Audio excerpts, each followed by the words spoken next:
Hey all, Bree from the No Guilt Mom podcast, and I have got a gift for you this holiday season.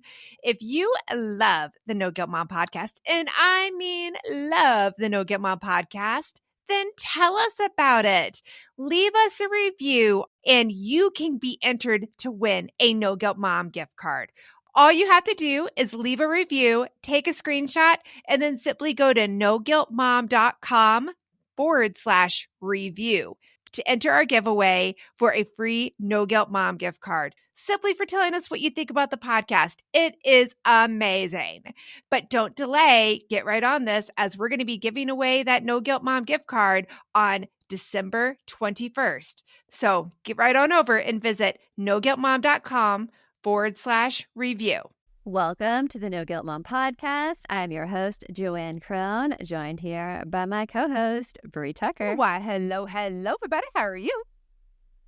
I was about to call you the delightful little snack, Bree Tucker. Because you called yourself a dessert. But that episode is not airing until October, so it's like we see into the future. There you go, yes. Listen for the Easter egg of the episode where Bree is obsessed with sugar. Bree is obsessed with sugar, yeah. But we have a great discussion today for y'all. It is with our friend Devorah Heitner, who is now a two-timer here on the No Guilt Mom podcast. But if you track your kids with Life 360, if you check their grades online, and if you post pictures of them on social media, this is the episode for you. She has just released a new book, Growing Up in Public, and Devorah Heitner has appeared in the New York Times, the Washington Post, the Wall Street Journal, and CNN Opinion. She has a PhD in Media Technology and Society from Northwestern University and is taught at DePaul and Northwestern. She's delighted to be raising her own teenager, and she lives with her family in Chicago. We hope you enjoy our episode with Devorah. You want mom life to be easier. That's our goal too. Our mission is to raise more self-sufficient and independent kids, and we're going to have fun doing it. We're going to help you delegate and step back. Each episode will tackle strategies for positive discipline, making our kids more responsible and making our lives better in the process. Welcome to the No Guilt Mom podcast.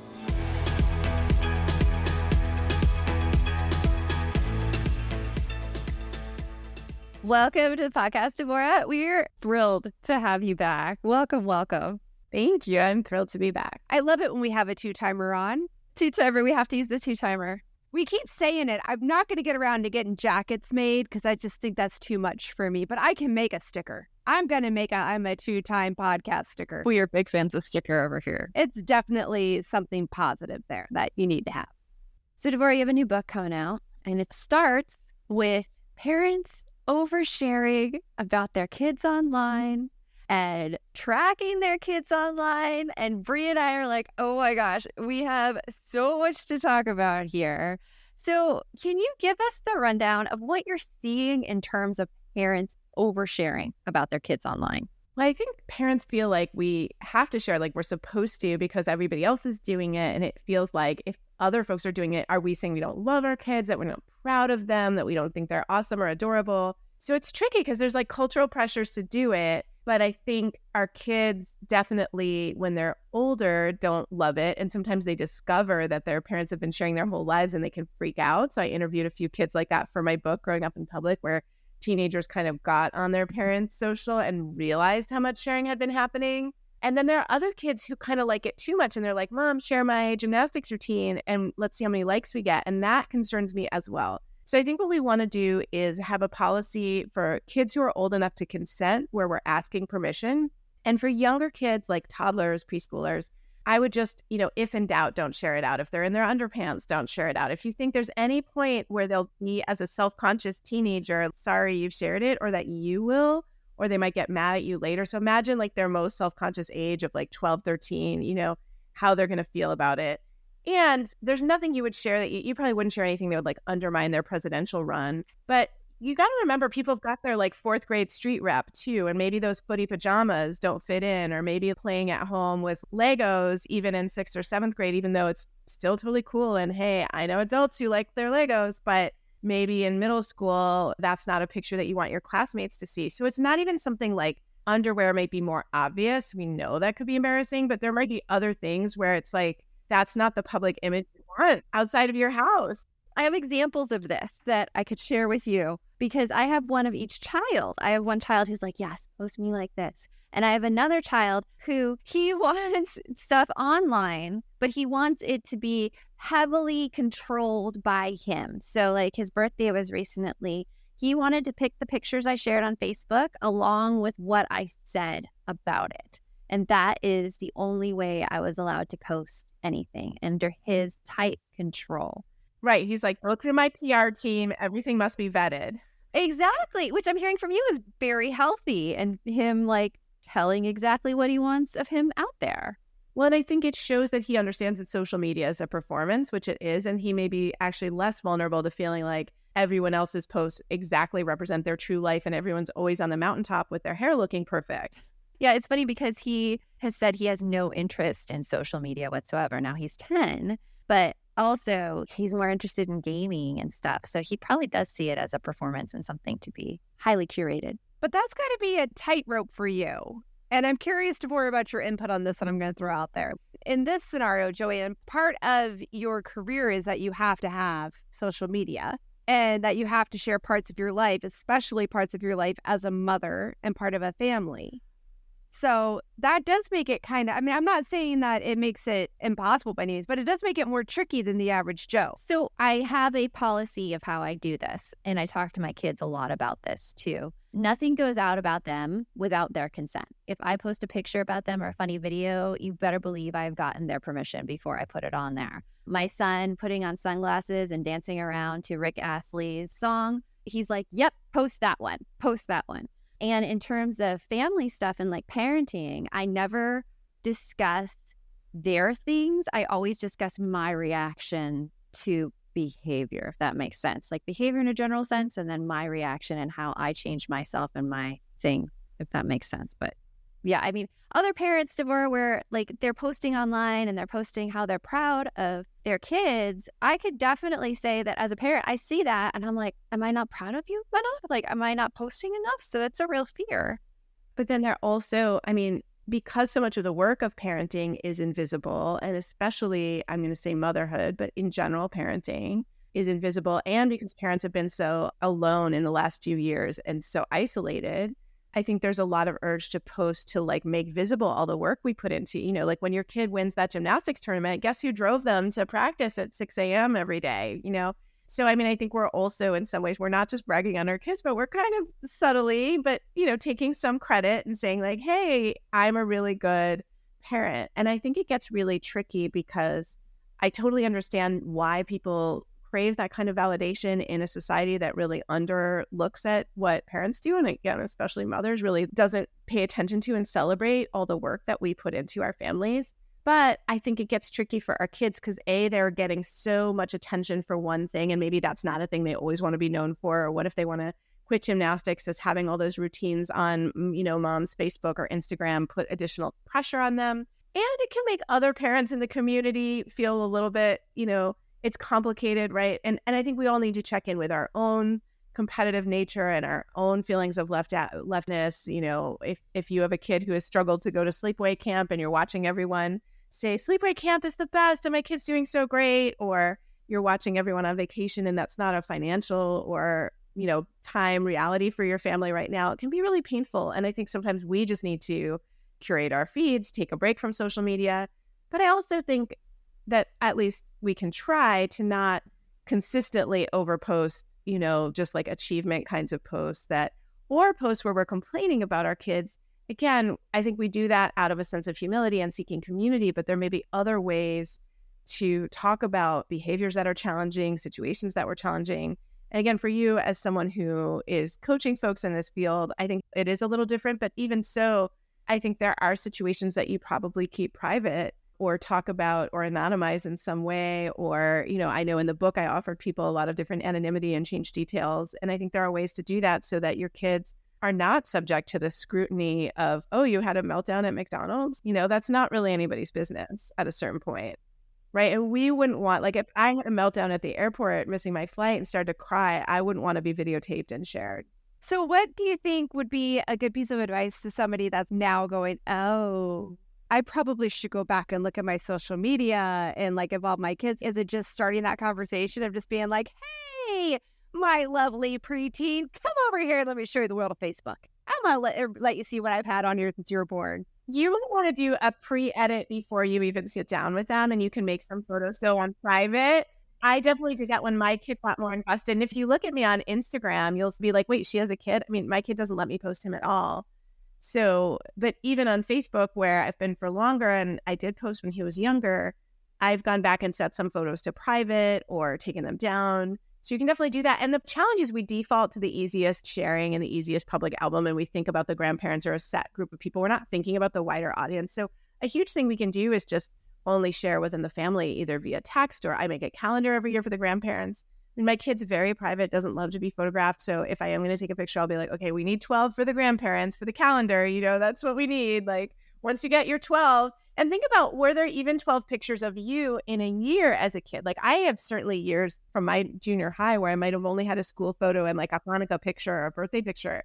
So even 12 a year, which seems like so little compared to what a lot of people will post 12 from every event, but 12 a year is still way more instances of different situations for your kid being photographed than you were photographed. So your kid is photographed so much more.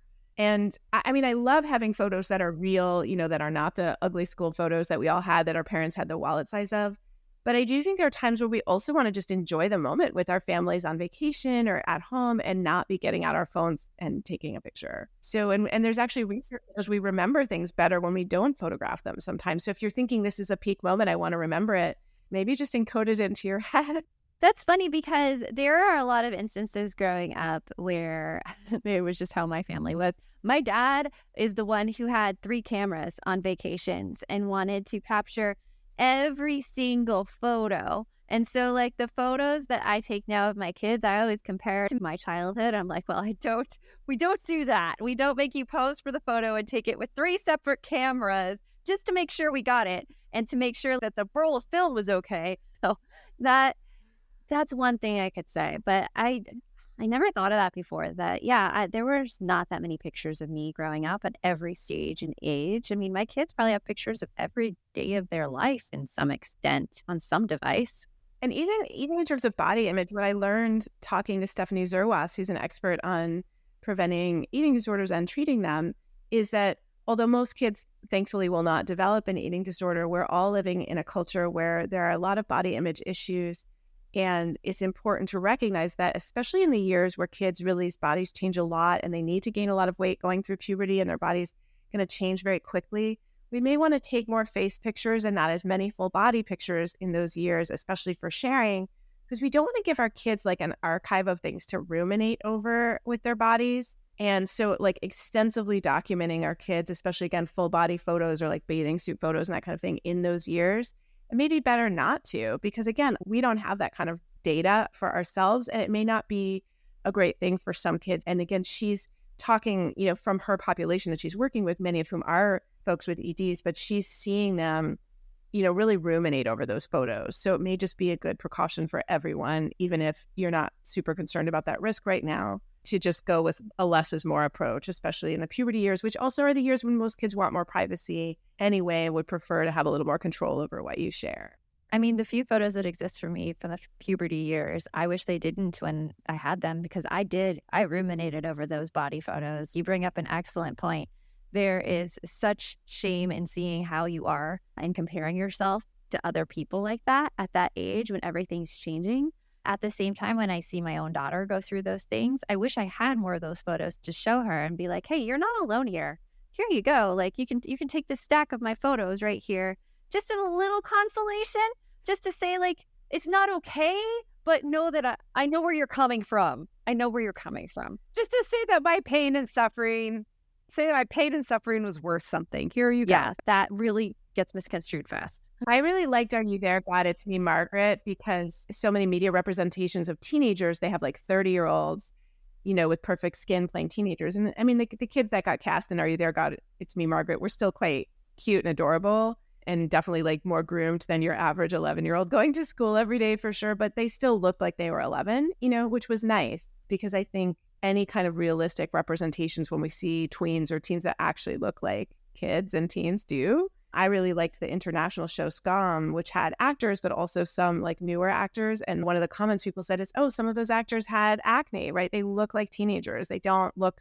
perfect and they don't look 30, like the whole sort of Beverly Hills 90210 or, the OC or Gossip Girl. It's ridiculous. It is ridiculous watching these shows and movies that have teens and you're just like, holy crap, that person was 28 playing 14. And like, it's just no. Just no. Yeah, I mean, that's how it was on Saved by the Bell for us. They were all older than playing high schoolers. Yeah, but I don't think they were that much older. I don't think it's as common as it is now. I think there's a bigger age difference now. I still think some of the choices are weird on that front, and they'll do different things like have the guys be older and the women be younger. Like there's just weird choices that happen with casting that I find troubling, and it is not realistic. So anyway, I love when I see good representations. I loved Ms. Marvel as well. Oh, Miss Marvel. Oh my gosh. I could talk for hours on Miss Marvel. It was such a good show. But we've talked so far about kids seeing multiple photos of themselves from this age and how parents tend to share this on social media. We're going to take a quick break right now, but when we get back, we are going to talk about those grades and parents tracking grades.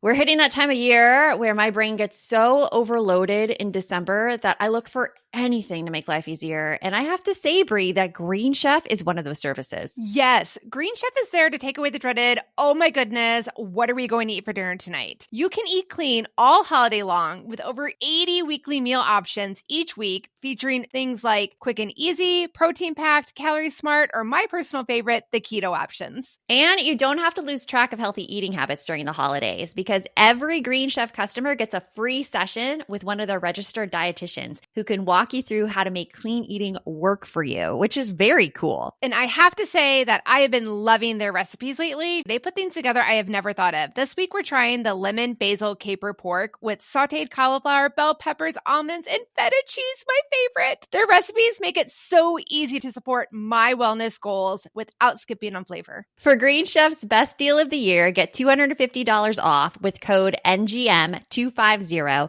at greenchef.com/NGM250. That's greenchef.com/NGM250. And don't forget to use that code NGM250 to get $250 off. Green Chef, the #1 meal kit for eating well.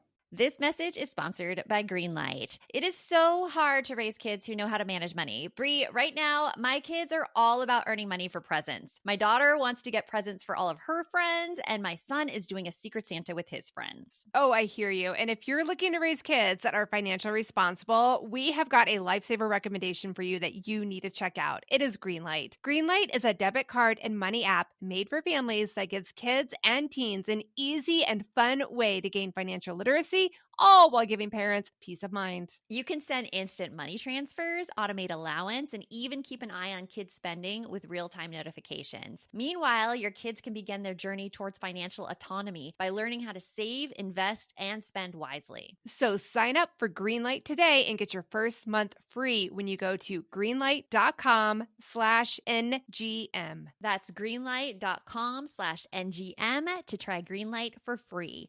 Greenlight.com/NGM.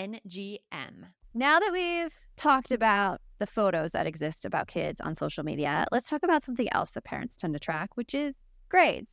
I remember that sheet of paper on the bulletin board in my 10th grade English class that was associated with my student ID number and how much my grade would jump up and down and up and down. I could not even... Wait, your school did that? Yes. Well, it was student ID. I could not even imagine my parents having access to that. That would drive me insane. What are you seeing? It's a lot of information. And some kids are constantly checking their phone and they have that grading app on their phone. So the kids are also over checking. It's very clear to me that this is a huge driver of anxiety for those who are doing it. And the thing is, what schools tell me is, oh, there's some parents that don't even know how to log in. And that may be for the better or not, right? But it certainly is true that parents checking every day, every week, kids checking multiple times a day is way too much. And a lot of times the same place you go to for your assignments and all your syllabi and all your information is also the grading app. So kids do need to go in there, but ideally they're not refreshing to check their grades. And I interviewed some 9th grade boys at a boarding school for growing up in public, and they told me their middle schools had grading apps, but this progressive boarding school didn't. And they were like, we have no idea how we're doing. And I was like, yeah, you do. If you walk into French class and if the teacher sounds like she's going, wah, wah, wah, and you don't understand anything, you're not doing well. If you understand everything, you're raising your hand, you're answering the questions, you're doing the work, you're getting, you feel like you understand what's going on, you're doing well. Like you have indicators and you're getting graded work back throughout the quarter. You shouldn't be so in the dark. And then they were like, yes, but we could titrate exactly what we need to do to get from an 89 to a 91 if we had the app because it's numerical. And I was like, okay, but that's really turning school into a game. How do kids actually do that? My kids do not do that. Well, I think the whole grading thing, just grades in general, are a huge problem because when you mention that you can tell how you're doing based on how you feel in the class and if you understand the teacher. I mean, I will have my kids come to me, particularly my high schooler, and she'll be like, yeah, I don't really understand it, but I'm getting an A. Everyone's getting an A. And it's the whole class. Right. I mean, I think there's more of that going on in some schools for sure, where maybe there's not deep understanding. But I certainly think that if you're struggling, you probably know you're struggling. Nobody should get a D and be totally stunned, right? Or a C and be like, I had no idea. I thought I was doing great. And that usually indicates maybe there is a problem. And I'm not saying never talk to the teacher. Of course, talk to the teacher if that happens and learn what happened. But what you don't want to do is go to the teacher and be like, I have an 89. What do I need to do to get an A? Tell me exactly what I need to do, exactly what I need to do. Because then that feels like a game. That's not about learning the subject matter. That's not about having a relationship with the teacher. It's not about how can I improve my work. It's about gamifying the system. And I mean, I don't love grades anyway, but I think this kind of tracking really undermines parent-teacher, parent-student, and student-teacher relationships. Like the whole triangle gets super messed up because parents have this instant access and they're texting teachers during the school day. They're texting their students. Never do that. Like seriously, I have very few prescriptive things to say to parents about kids in tech. But I'm going to tell you, never text your kid during the school day about a grade. Never do that. It's incredibly distracting and disruptive to them. Or don't attack them the second they get in the door. Don't pounce on them and be like, why did you get a C on your physics test? They might not have seen it yet. They need a minute. Like they just walked in the door. Imagine if your spouse greeted you with, why did you get a bad review? Or like, why did that meeting go badly this morning? Because they were like spying on you at work. How would you feel about that? That's a really good point. Like they don't have that much privacy because there are so many, and that's not even their choice. Like we're talking about right now, the grade app. They have no choice on the matter of it being used, being out there, their parents having access to it. Because like you said, a lot of times the school expects you to do it. Like on our district, the one where Joanne and my kids go to, you can purposely put away that password, though, and never use it, or at least take it off your phone or your most frequently used device and only check it on your computer, keep the password in a drawer. Like, really try not to make a habit of looking at it. Right. And I guess what I was getting at was that, like, again, we can't just get rid of, and you're not suggesting this, but we can't just get rid of the app because, like, again, for instance, the school district we go to, the fines, class fees and stuff like that are put into that same app. So I have to go in there when I get an email from the school saying you need to pay for your kid's, fee for photography class this semester. And I'm definitely the one that's like, my kids, their dad, because I'm co-parent, their dad will text me, but did you see so-and-so has a C in class? And I'm like, nope, it's not midterms yet. So I haven't looked because I can't. It's too much. It makes my anxiety go insane. It's too stressful. And often there's problems with timing where the teacher hasn't posted something yet. Or maybe your child has already worked out an alternative where they missed something and they're going to, make it up. But right now it's a 0 as a placeholder. There's a million things wrong with it. And the behavior apps like Class Dojo are even more stressful for families. I definitely don't need to know that my kid spoke out without raising his hand. Do not text me about that at work. Leave that one in the classroom. But something you mentioned right there is how even with grades, there could be some misinformation that comes from that data where the data doesn't tell the whole story. And I think that really leads into this last part of our conversation about tracking kids' location and movement. Because both Bree and I are on Life 360 with our kids, and we both have very different experiences with it. With my kids, I know that my daughter was on it and tracking all her friends. And so I just asked if I can track her, and she came back and she's like, as long as I can track you. And so I'm like, okay, let's do this. And then my son is in our circle too, but my husband refused to be tracked by any of us. So he is not in it, or nor can he track the kids. But just tracking kids online, I mean, what are your thoughts on that? What have you found? I mean, has it ever led to misunderstandings or stress, or do you feel like it decreases stress? For me, it decreases stress because it's one of the only time I ever track my kids is after school when my son gets on the bus. I just need to know when that bus is on the road so I know when to leave my house. And that's very helpful. And that's the only time I track them. Mine's a little different. So I have Life 360, but the way I got it was when I was divorced. My sister and her family was on it, and they included my parents because my parents were getting more elderly, and my sister just wanted to be able to keep tabs on them. That sounds really bad. But it was meant in a positive way, and my parents were cool with it. So we'll just start with that. And then when I got divorced, my mom was like, sometimes we don't hear from you for like a week or two, and I know you don't have the kids, and you're going to be dating. Can you go on this app so we know that if we don't hear from you, we can at least see where your last location was to tell the police where to look for your dead body? My family's a little bit weird with the anxiety. So I'm like, sure. Thanks, Mom. Yeah. I'm like, yeah, Mom. sure. If that makes you feel good, I'll go on the app. And then as my kids got older, I was like, oh, would you guys mind going on the app? So that way also, like, I know when your dad's leaving his house to bring you guys over, or different things like that. So we're all on the app, all within my extended family. So there's 13 of us on this app now. Granted, we should have made a circle. And my daughter does use the app, and she's in different circles with her friends. I don't impose on that because she's on this one. But I will say, like, it decreases anxiety, but that's because I'm an anxious person. And my daughter does spy on me sometimes. Mainly because, and Joanne knows this, I'm a constantly late person. So she'll use it to see if I've even left the house. Sometimes she'll be like, she'll text me, you were supposed to pick me up at 5. It's 4:59 and I see you're still at home. And I'm like, oh, my bad. I'll be right there. So, but that's how our experience has been. My husband is not on it because he doesn't want everybody knowing his location. And it drives me bonkers sometimes because I don't know. I feel like I like to know where people are. But you're right, it to some extent, I guess it is an invasion of privacy. But yeah, so that's how ours has been a little bit more comedic and working well. I think the fact that you've done it with consent in both families is the operative thing, and I do think that teenagers are not in a total position to negotiate consent, but you're also not using it all the time. Like, I do think as kids get older, we may not want to track whether they're going to class in college, like I feel like that's invasive. On the other hand, if my kid was driving across the desert to go visit a college, I might find it reassuring.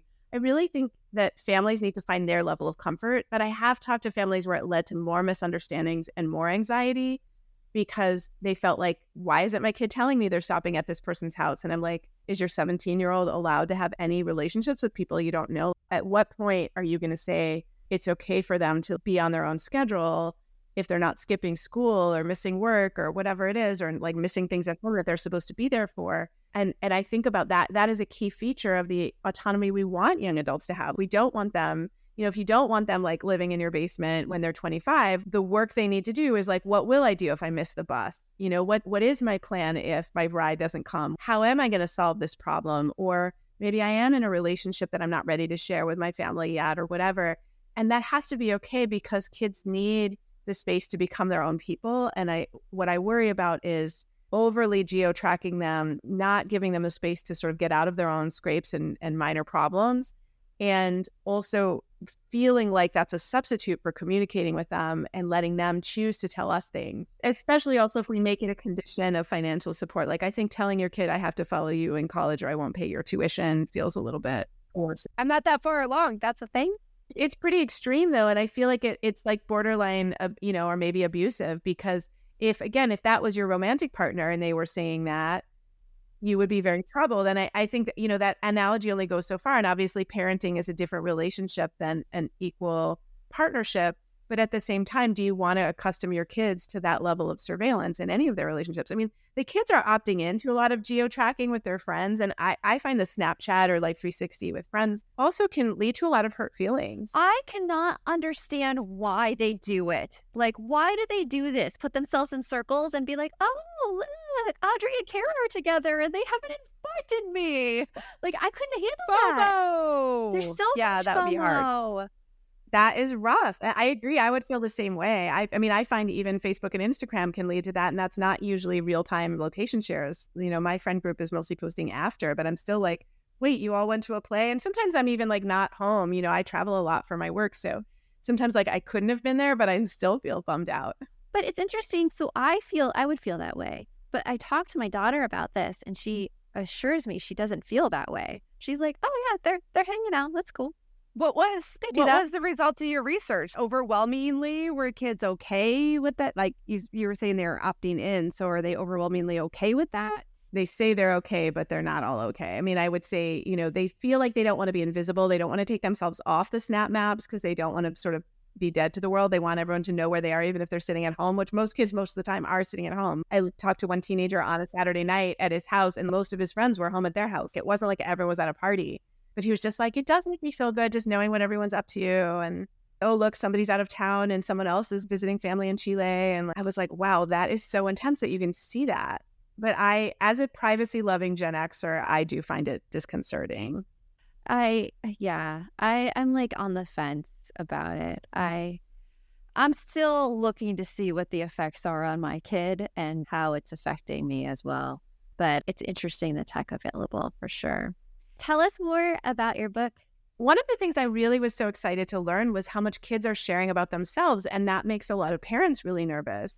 But I think kids are making the world better. So when they share about experiences or neurodiversity or mental health or experiences, with sexism and racism, or when they share their identities along the gender or sexuality spectrum, I think that's a really positive thing. And I think it does make parents nervous because they're like, oh, you can never take that back, or will somebody bully my kid because of something they've disclosed? But kids tend to be pretty thoughtful about who to disclose to and when. I'm not saying that's not a risk, but because kids are disclosing, they're changing the culture, right? We are going to live in a culture where people are more open about these issues because kids are sharing about them. And that's the new generation. And I think it's an incredible time to be a young person. And it's a very difficult time to be a young person. Like, I don't think all of these things necessarily make our lives easier, but there is a new sense of community, for example, of kids with marginalized identities. And online is a profound space for Discord, Instagram, etc., TikTok, for kids to find and connect with one another. That's so exciting to hear, because I also am noticing with this generation that they share all the time. And I feel that even gives us adults permission to share more all the time without that fear of judgment, of being the oversharer, because the kids are doing it. They're rubbing off on a really good way. So, Devorah, thank you so much for joining us here again on the podcast. I absolutely love your work and what you do. And I'm so excited for you to have this new book coming out. Thank you again. It's been great to see you. Thank you. Thanks for sharing your stories from your families. It's helpful for me to hear some good stories about Life 360. And I love that it's giving you all occasions to also talk with one another and, connect. It's really cool. And I'm glad you're a Ms. Marvel fan as well. It's fun to know. Yes, to Miss Marvel. We'll talk to you later. Take care. My son is playing a game right now on his computer where he's a thief and the cops are after him. So I'm so excited about this new app, Give As We Grow, where instead of being the quote unquote bad guys, kids are practicing giving back. That is so cool, Joanne. I really wish that there was something like this when my kids were younger that got them excited about giving back to others and helped them build a better understanding of what it really means to volunteer. Give As We Grow is the first of its kind free educational mobile app for children ages 8 to 11 that teaches kids via fun, service-focused minigame quests to tap into their unique talents and interests to help others. And did you know that studies show that there is a biological connection between generosity and happiness, and that volunteering improves people's physical and mental health? I mean, kids who volunteer typically do better in school and are less likely to engage in risky behaviors. And that is something that I think we all want for our kids. Ready to spark a new movement in generosity? Find and download Give As We Grow for free in the App Store for Android and iOS. And for resources for the whole family, visit giveaswegrow.org. Hey all, Bree here, and I wanted to share one of my favorite gifts to give during the holiday season, a Storyworth book. It is the most amazing gift ever. Storyworth is an online service that lets you create a special and unique gift of someone's story. I've given Storyworth books to both of my parents, and it has been their favorite gift, hands down. And did I mention it is so easy? Storyworth emailed my parents questions every week that I handpicked from their massive list of questions that they have. All my parents had to do was open their email and answer them. That easy. I asked my dad questions like, did you have any rules that you set for yourself as a parent, which you immediately broke? And he did. I even asked both of my parents, are you more like your mom or your dad? And they shared a lot of really amazing qualities that I didn't know about my grandparents at the time. Then at the end of the year, Storyworth compiles all of their answers, puts them into this gorgeous book that covers everything. My parents love showing us their books, and I personally love getting a chance to read them. With Storyworth, I am giving those I love a thoughtful and personal gift from the heart that preserves their memories and stories for years to come. Go to storyworth.com/NGM and save $10 on your first purchase. That's storyworth.com/NGM to save $10 on your first purchase. So in the episode, we talked about how there were actors who were older than what they played on TV and those representations of teenagedom. Oh, And, yeah. And how it's just ridiculous now. How people are like in their Yes. late 20s playing 15. Yes. Yeah. So I had to look this up, the Saved by the Bell thing, and you were totally right, Brie. That Saved by the Bell, they were their characters' ages when Pretty they were pretty playing that close. Yeah. character. Pretty close, like a year older maybe, or a year younger. Like they were real close in age. Yeah. And so I'm like, which one was it? And you mentioned that 70s show. Right. That 70s show, a lot of them were older, except for Mila. I forgot her last name again. Mila Kunis. Yes. She was the one who was actually her character's age, but like I think, and the majority of them were older. Well, I think the one that takes the cake is Beverly Hills 90210. I have the ages ready at the start of filming. At the start. That means like they were not seniors in high school yet. This was the start. Okay. Yeah. Because they were supposed to be sophomores, I think, in high school. Go on. So the closest in age, Shannon Doherty was 19. Jenny Garth was 18. Okay. Tori Spelling was 17. Okay. Pretty close. Kind of close. Jason Priestley was 20. Luke Perry was 23. Brian Austin Green was 17. Okay. Ian Ziering, 26. And Gabrielle Carteris was 29. Oh, I remember. I've heard a lot about how it was hard for her because she was so much older than everybody else. So, oh my God. Yeah, she was almost That's 30. just insane. Playing a high schooler. But I do, like, it makes sense when you go back and you look at the show. Their characters, Brian definitely looked young compared to the others. But it's interesting how that's been going on so long. Because, like, that's from our childhood. I was a teen when that show came out. And I remember watching it. And then now I'm watching stuff on Netflix with my daughter. What was the one about Outer Banks? And I'm like, 5 minutes into the first episode, I'm like, I can't keep doing this. I'm like, these are nowhere near teenagers. This is not what teenage life is like. now I have to look up Outer Banks. I love that show, but you better believe that is nowhere near what teenage life is like. Right? And my daughter, Just she can't even watch it. She's like, this is too like mature for me. It kind of is. My daughter would be the one trying to be like, oh no, I know everything they're talking about. What? They're immature on that show. That would be my daughter. Oh my gosh, I had no idea how old they were. How I'm old are looking they? now. Okay, so Chase Stokes, who plays John B., 30 years old. 30 years old as a high schooler. He's older than Gabrielle Carteris was in 90210. It's crazy. Madeline Klein, Yeah, so these who plays a 16-year-old, 26. Isn't that insane? So these teens nowadays, we're just not even teens, these kids in general have a very skewed perception that they're looking at. Because, I mean, we got to admit, you and I, even as teens, we saw things on TV and in magazines, and we're like, oh, I want to be like that.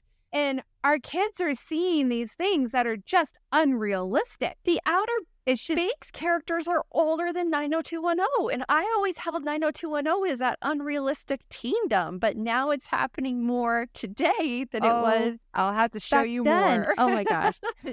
You're like, let me open the rabbit hole for you, Joanne. Yeah. Look up Euphoria. I've not watched that show yet. George and Georgia. Oh, I watched Georgie that. and Georgia. I forgot that one. They're all like, nope. But I was really excited to talk to Devorah about this stuff because, it's recently only come up with my kids about the whole social media thing. and them wanting me not to post things. So like, it's funny because I feel that pressure that first day of school. Everybody was posting these back to school pictures, and my kids did not want them posted. I pretty much, and I feel bad about this now, I coerced them into letting me post it. And then when my daughter didn't ask to see the picture, but when she did see what I posted, she's like, "Oh my God, that's a horrible picture of me." And I'm like, "Okay, your brother is blurry and out of focus. You're smiling and like a tilted head. You look cute, but really?" So yeah, it's funny how that works. And I see my Facebook memories and I see these cute videos and pictures and I'm like, "Oh my gosh, I love that time." But yeah, I mean, Devorah brought up a good point that like, that's not, I mean, that is my history, but it's not my life.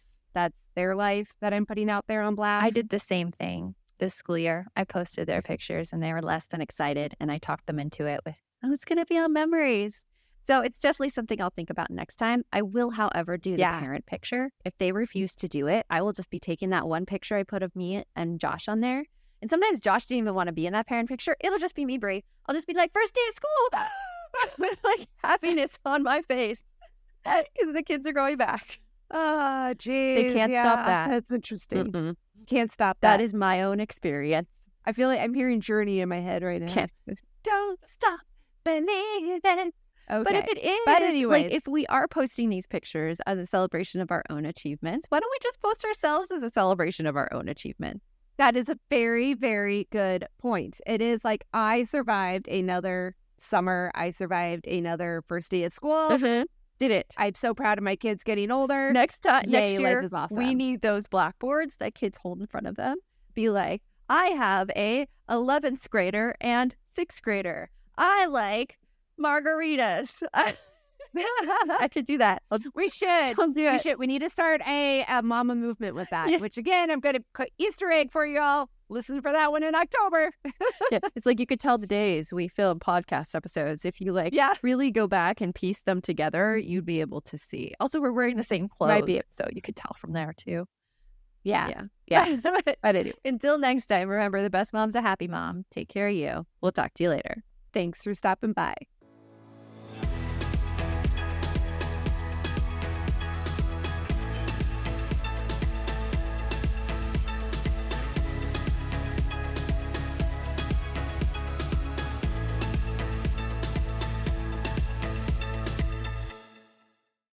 Are you looking for something to listen to with your whole family? Then check out 6 Minutes, produced and created by Gen Z Media. With over 200 twisty, cliffhanger-filled episodes, 6 Minutes tells the story of 11-year-old Holiday, who is pulled from the icy waters with no memory of who she is or where she came from. 3 years ago, Brinley Pasternak helped the Anders family uncover the truth about Holiday's past. Now she'll need them to help her find the truth about hers. In 6 Minutes Out of Time, the long-awaited sequel, Cyrus Anders is found unconscious near the mysterious Elixir Academy in Florida, and Brinley learns the school may have a shocking connection to her missing mother. Dive in now and get the most downloaded family audio adventure in history.